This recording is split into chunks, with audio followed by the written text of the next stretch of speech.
People, we're back.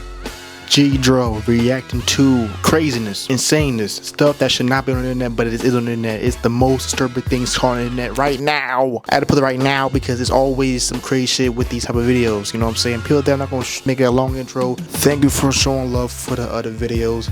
Please show some love for this video like always, and let's get right into it. You feel me?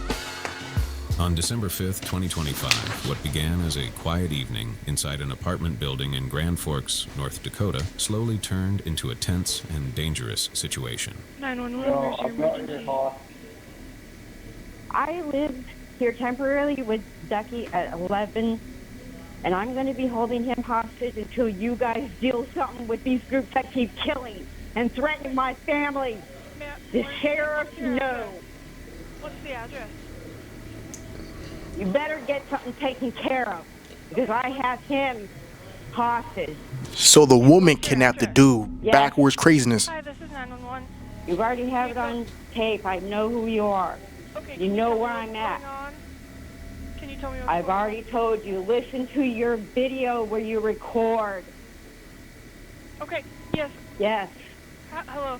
I do have officers headed over that way, but can you explain to me what's going on? A 47-year-old woman named Alice Nesdahl, who lived in nearby Larimore, made several calls to 911 herself. During those calls, she told dispatchers that she was holding a man hostage inside the apartment. The man was later identified as Donald Kostrevsky. Nesdahl spoke in a scattered and unclear way, talking about groups that keep killing and demanding that police deal with them. But she refused to explain what she meant or why she was doing this. These groups around me keep threatening, and all the sheriffs and DFP know all about it because they were threatened too by these people. I've heard them shoot people and kill people, and they killed a few of the cops. I'm tired of this situation. Who is shooting people? Apartment 12, apartment 4 and 7, and quite a few other people here. I'm tired of this situation.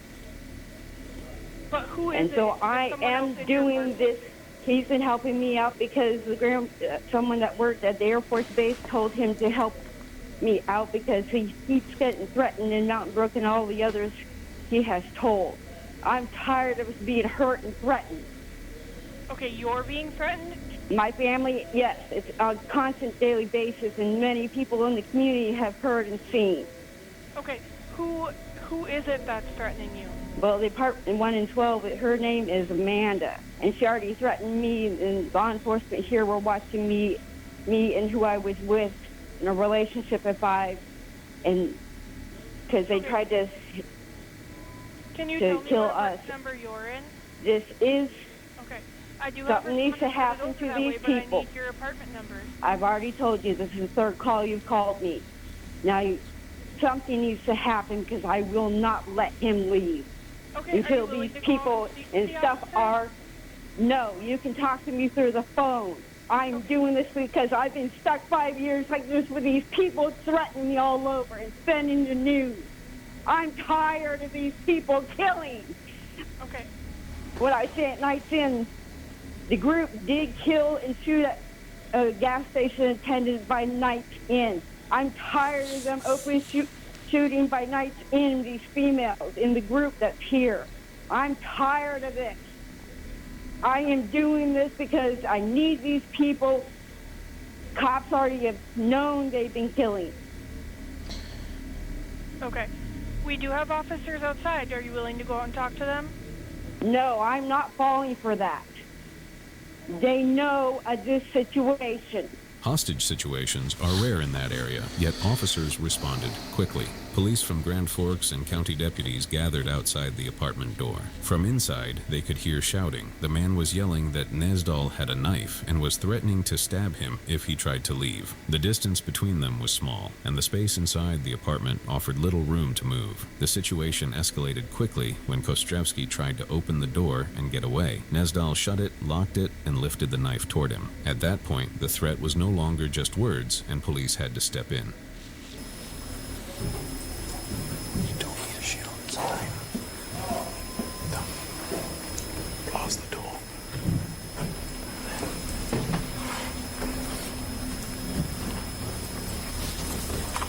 Shh.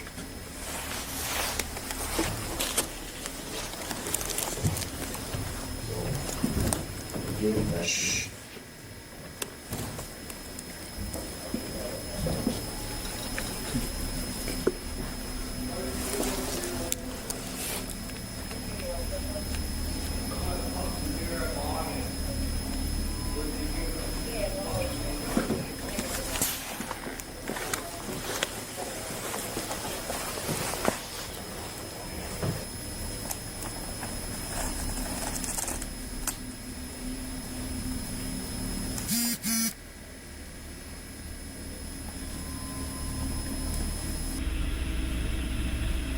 Where's the mail at right now? He's standing at the front door, but has nothing. He's not walking towards the door. He's running out there again. Hey, go.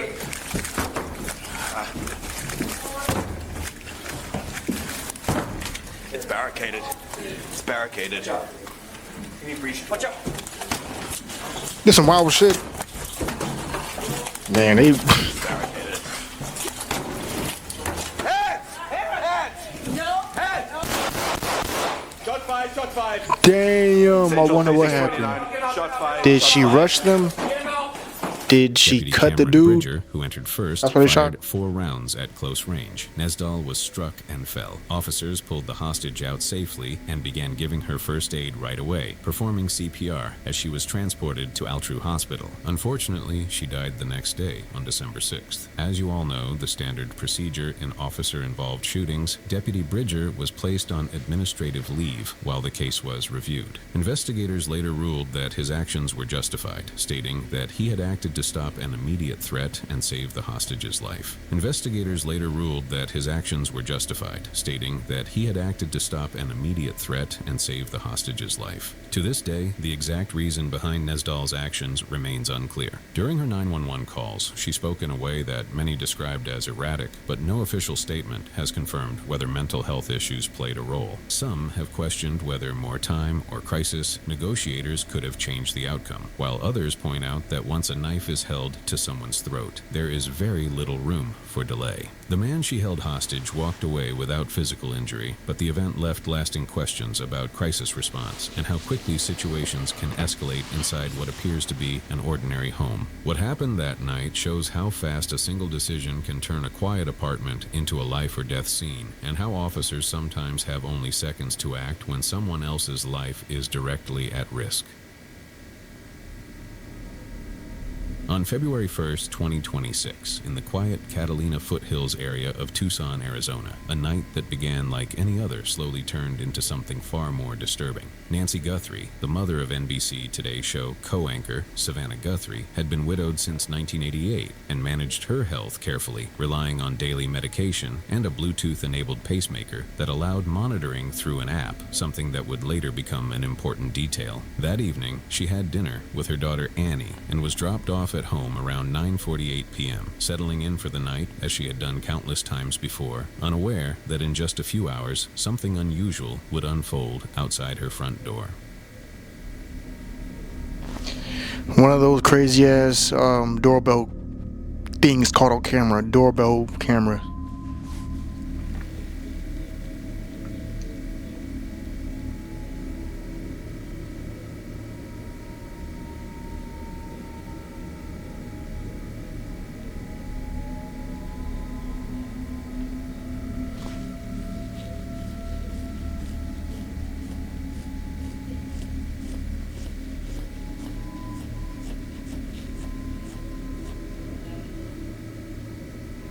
Put branches on the He camera. tampered with the camera using nearby shrubbery and disabled it. About 16 minutes later, at 2:28 a.m., Nancy's pacemaker monitoring app went offline, a change that alarmed investigators because it indicated either interference with the device connection or that she had been moved away from the home. When Nancy did not attend her regular church service the next morning, her family became concerned. Around 11 a.m., they went to her house and noticed signs that something was wrong. There were indications of a struggle, including bloodstains later confirmed through DNA testing to belong to Nancy. Her phone, Apple Watch, and personal belongings were still inside, making it unlikely that she had left voluntarily. Later, police were called, and the case quickly shifted from a welfare check to a suspected abduction. Days later, authorities released images of the suspect, described as approximately 5'9" to 5'10" tall, average build, wearing a ski mask, a fake mustache, and carrying an Ozark Trail backpack.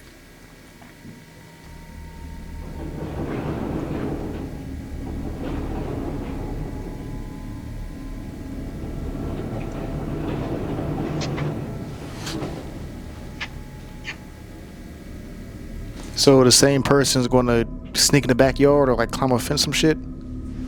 Yeah, this is some weird shit going on. I don't fucking know what to say.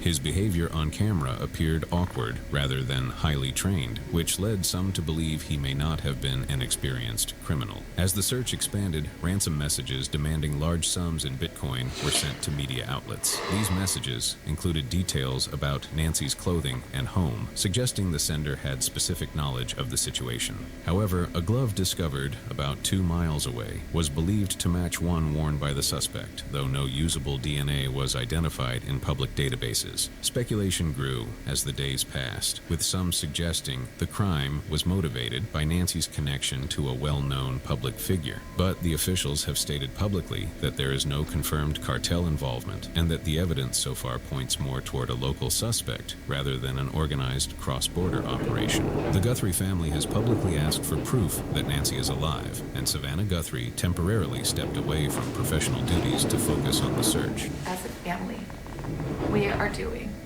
everything that we can. We are ready to talk.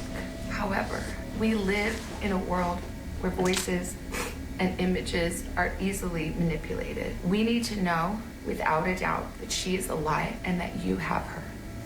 We want to hear from you, and we are ready to listen. Please reach out to us. As of February 23, 2026, more than 3 weeks after her disappearance, Nancy had not been located. The case has drawn national attention and renewed discussion about safety for elderly residents, even in neighborhoods considered secure. There are still many unanswered questions, including how the suspect approached without detection and whether more than one person was involved. The blood evidence appeared limited to the porch area, which investigators believe may suggest that she was removed quickly. For now, the focus remains on finding Nancy and determining exactly what happened during those early morning hours, in a place where few would have expected such an event to occur.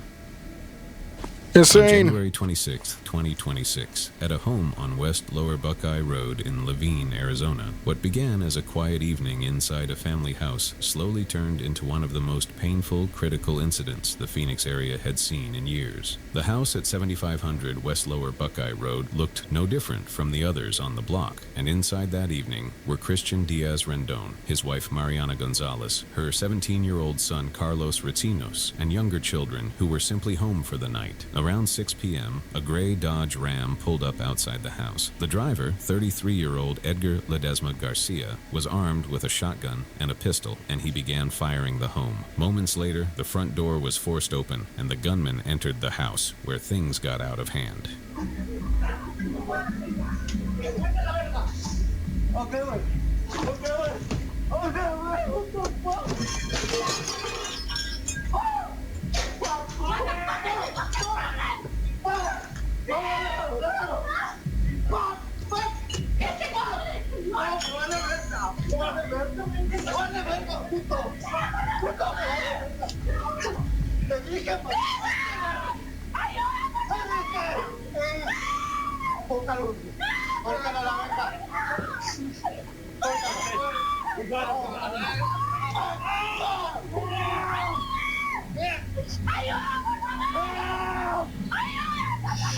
That's some wild shit.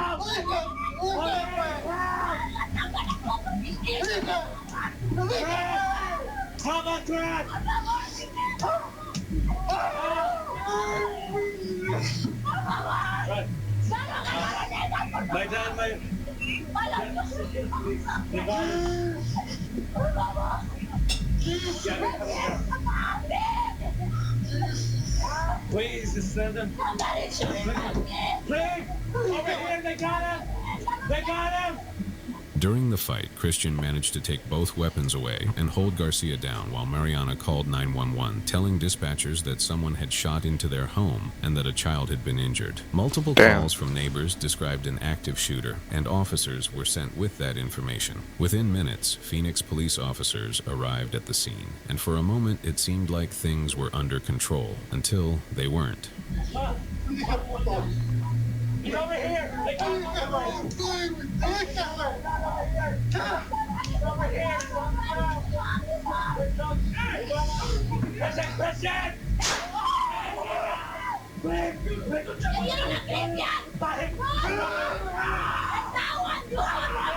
Additional officers entered the home seconds later and secured Garcia, who had already been disarmed during the struggle. However, Christian was struck by the officer's rifle round and was pronounced dead at the scene. Carlos was transported to the hospital for treatment of his ankle injury and later released. But the suspect, Garcia, was taken into custody and later charged with multiple felony counts, including first-degree murder under Arizona law, which allows a suspect to be held responsible for a death that occurs during the commission of a violent felony. In the days that followed, Phoenix Police Chief Michael Giordano stated publicly that the wrong man had been shot during a rapidly evolving situation. The officer involved was placed on administrative leave, while the Arizona Department of Public Safety and Phoenix Police conducted separate investigations. The Rendon family later filed a claim against the city, saying that Christian had stopped the threat and should not have lost his life in the process. What's left is the moment itself, when the roles flipped so fast that the person trying to protect the family ended up losing his life during a response meant to stop the violence. Craziness. On April 23, 2025, what began as a quiet evening on Rolliston Lane in southeast Houston ended in sudden and irreversible loss. That evening, around 8:15 p.m., 26-year-old Dalen Walker and another young man his age were inside an open garage. It appeared ordinary, the kind of scene that repeats itself across neighborhoods every day, two men talking, passing time, unaware that anyone was watching them. Then, a white Mercedes-Benz sedan pulled up along the street. Two men wearing masks and hooded sweatshirts stepped out and walked directly toward the open garage, where this happened.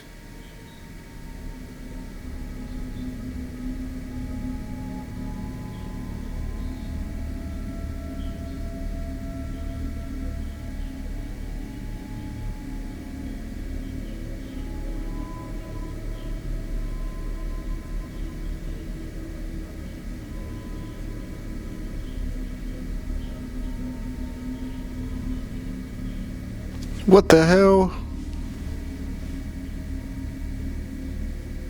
Walker was struck multiple times and fell inside the garage, while the second man, who had moved further into the house, was also hit, but survived with injuries that were later described as not life-threatening. You see, the gunman did not attempt to enter the home or take anything. After firing, they simply returned to the Mercedes and drove away, leaving behind shell casings scattered across the driveway. Paramedics arrived soon after, but Walker was pronounced dead at the scene. The surviving victim was taken to a hospital and later recovered physically, though the impact of that night extended beyond physical wounds. Family members and friends gathered in the days that followed to remember Walker, describing a life that ended in a matter of seconds inside what should have been a safe place. Did this surprise you? Yeah, absolutely. Yeah, this is a pretty quiet neighborhood. We don't really get anything like this at all. I mean, just with the bag over the gun and everything, it's very it thought through, like it wasn't just like a random thing happening. As of February 2026, the case remains unsolved. The Houston Police Department released the 34-second surveillance clip to the public in January 2026, hoping someone might recognize the vehicle, the clothing, or even the way the suspects moved. Investigators have not confirmed a motive, though early statements indicated the shooting did not appear to be a random robbery since nothing was taken and the approach seemed direct and targeted. The investigation investigation has faced challenges common in cases like this, including masked suspects, limited audio from the footage, and no visible license plate on the vehicle. In neighborhoods where garages often open directly to the street, the line between private and public space can blur, making sudden violence even more difficult to anticipate. The second victim survived, but without arrests, the case remains open, and the questions surrounding that white sedan and the two masked men continue to linger in a community that watched an ordinary evening change without warning. Craziness, people out there's watching, you know what I'm saying? Yeah, I don't know what to say about that video. It was just all fucking insane type of shit. People out there that have been the most disturbing thing caught in there right now. People, please show some love for the video. Hard to react to when it's just like stuff that's entertaining, but crazy. I'm about to be out. Peace, hold the best, and we win. Peace.